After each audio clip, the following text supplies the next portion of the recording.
تا حالا شده به خودت بگی امشب دیگه زود میخوابم، بعدش میای دراز میکشی، گوشی رو بر میداری، یه ویدیو میبینی، بعد یکی دیگه، بعدش یکی دیگه، یهو نگاه میکنی میبینی ساعت شده 3 صبح.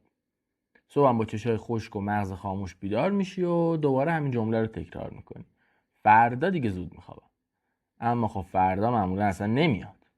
جالبتر اینه که وسط این وضعیت یهو یکی رو میبینی که میگه 5 ساعت بیشتر نمیخوابم ولی خب کاملا شارژم، و تو میمونی که خب آخه چجوری مگه میشه؟ امروز دقیقا میخوایم همینو بفهمیم. بعد نگاه کردن این ویدیو، وقتی واسه اولین بار بدون آلارم بیدار شدی، اون موقع میفهمی با خودت چی کار داشتی میکردی.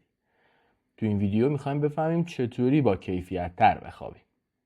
واقعیت اینه که اصلا مهم نیست چند ساعت میخوابی، مهم اینه چطور میخوابی.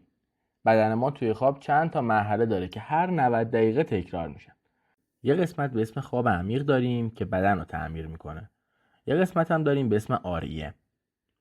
REM مخصوص مغز، تمرکز و احساساته و اونا رو مرتب میکنه.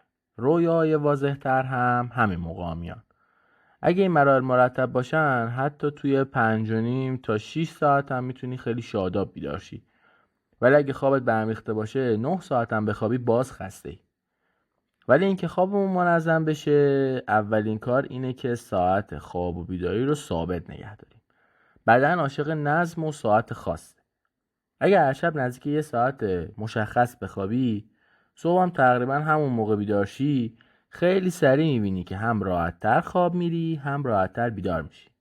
حتی آخر هفته هم سعی کنی ساختار رو رعایت کنی.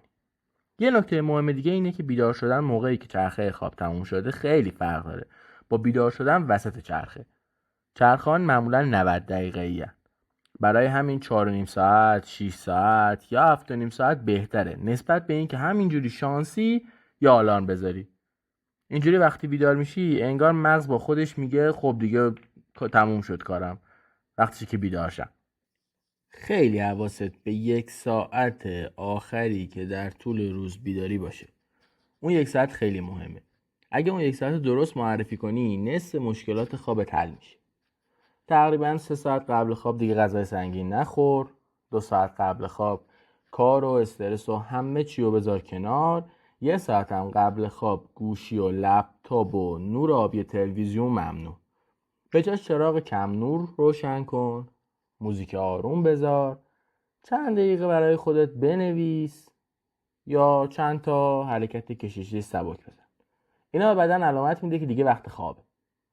صبح که بیدار شدی اولین کاری که میتونی بکنی اینه که 10 دقیقه نور طبیعی ببینی. حتی اگه فقط از پنجره بیرون رو نگاه کنی. نور صبح مغزتو ریست میکنه. راه ملاتونین رو میبنده و حالتو بهتر میکنه. صورتتو با آب سرد بشور. چند تا حرکت ورزشی ساده بزن.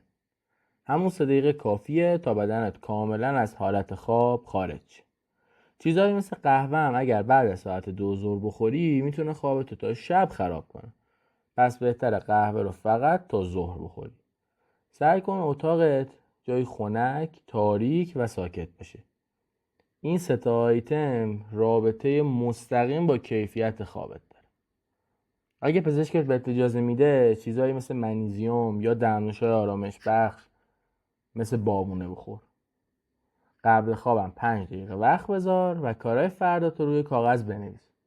همین کار کوچیک میتونه ذهنتو آروم و مرتب کنه و نمیذاره قبل از خواب 1000 تا فکر بیخودی مثل من بیاد تو سرت. در نهایتش هم باید بدونی که خواب ضعف نیست. خواب مثل شارژرت میمونه. هدف این نیست که کم بخوابی. هدف اینه که با کیفیت بخوابی. وقتی یه صبح بدون آلارم و با ذهن شفاف بیدار شدی تازه میفهمی مشکل از زمان نبوده. مشکل از انرژی قبل خوابت بوده. اگه این ویدیو برات مفید بود منو سابسکرایب کن تا ویدیو بعدی برات توضیحات بیشتری راجع به این موضوع بدم.